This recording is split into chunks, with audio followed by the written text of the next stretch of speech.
Good morning. आज का हमारा टॉपिक है history of algae.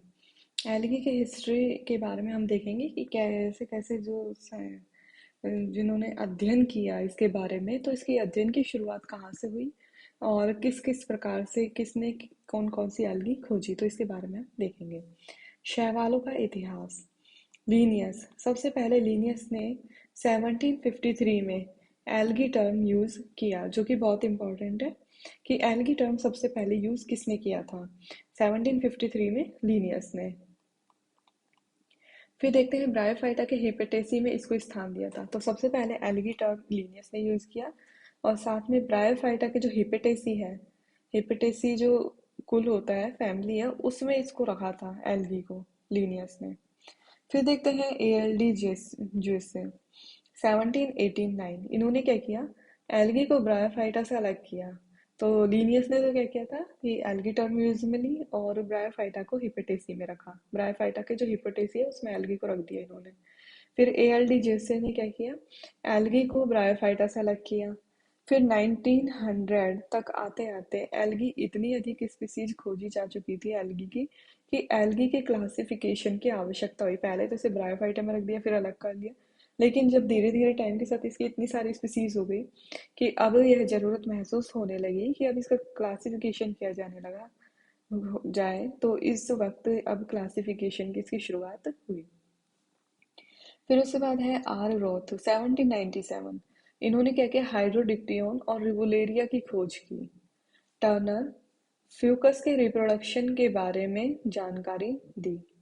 Voucher algae के क्लासिफिकेशन में रिप्रोडक्टिव ऑर्गन्स के महत्व को बताया, जो कि काफी इंपॉर्टेंट है कि रिप्रोडक्टिव ऑर्गन का महत्व क्या होता है क्लासिफिकेशन में। इसके बारे में सबसे पहले वाउचर ने बताया था। एल्गी में अल्टरनेशन ऑफ जनरेशन, पीढ़ी एकांतरण को भी इन्होंने ही बताया था। तो वाउचर ने क्या क्या किया, एक तो रिप्रोडक्टिव ऑर्गन का क्लासिफिकेशन में महत्व बताया, दूसरा जो अल्टरेशन ऑफ जनरेशन है, पीढ़ी एकांतरण, उसके बारे में भी बताया। फ्लैजिला कशाविका को आधार मानकर 1819 के उपरांत एल्गी पर कार्य हुए और लूथर ने पहली बार हिट्रोकॉन्टे ग्रुप की स्थापना की।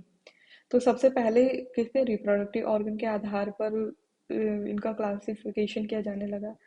फिर उसके बाद जो इनमें फ्लैजिला पाई जाती है, कशाविका होती है, जो इनकी जिनके कारण जो एल्गी होती है मूव करती है, उसके बारे में उसको आधार माना और सबसे पहले हिट्रोकॉन्टे ग्रुप की स्थापना की गई। फिर आता है history of algae in India. Bharat में शैवालों का इतिहास। 1839 में रॉयल ने हिमालय क्षेत्र के एल्गी का अध्ययन किया। जो सबसे पहले एल्गी का जो अध्ययन है इंडिया में, वो हिमालयन रीजन की शुरुआत हुई थी। फिर लिबेक ने कारा की प्रजाति और ग्रिफिथ ने यूडोराइना पर कार्य किया। Father of Indian phycology MOP Iyengar. तो यह काफी इम्पोर्टेंट है। MOP Iyengar, father of Indian phycology. Ghosh blue green algae पर इन्होंने कार्य किए। आर एन सिंह ने क्या किया कि इंडिया में ब्लू ग्रीन एल्गी BGA द्वारा लवणीय मृदा के उद्धार पर महत्वपूर्ण कार्य किया। उद्धार से मतलब हो गया कि land reclamation of saline soil. जब सॉइल में लवणों की मात्रा ज़्यादा पाई जाती है तो उसमें क्या कहते हैं, उसमें क्रॉप नहीं हो पाएगी, प्लांट्स ग्रो नहीं कर पाते, तो वहाँ उसका जो रिक्लेमेशन किया गया, तो उसमें ब्लू ग्रीन एल्गी को यूज में लिया इन्होंने। इनका मोनोग्राफ है भारतीय कृषि में नील हरित शैवालों के सहयोग से नाइट्रोजन उर्वरक की कमी एक सराहनीय कार्य है। फिर है HD कुमार, साइनोफाइटा के जेनेटिक रिकॉम्बिनेशन को रिपोर्ट किया इन्होंने कि जो साइनोफाइटा एल्गी है, प्रोकैरियोटिक एल्गी, इनमें जेनेटिक रिकॉम्बिनेशन को इन्होंने रिपोर्ट किया। फिर है JN मिश्रा, इन्होंने मोनोग्राफ ब्राउन ग्रीन एल्गी लिखा।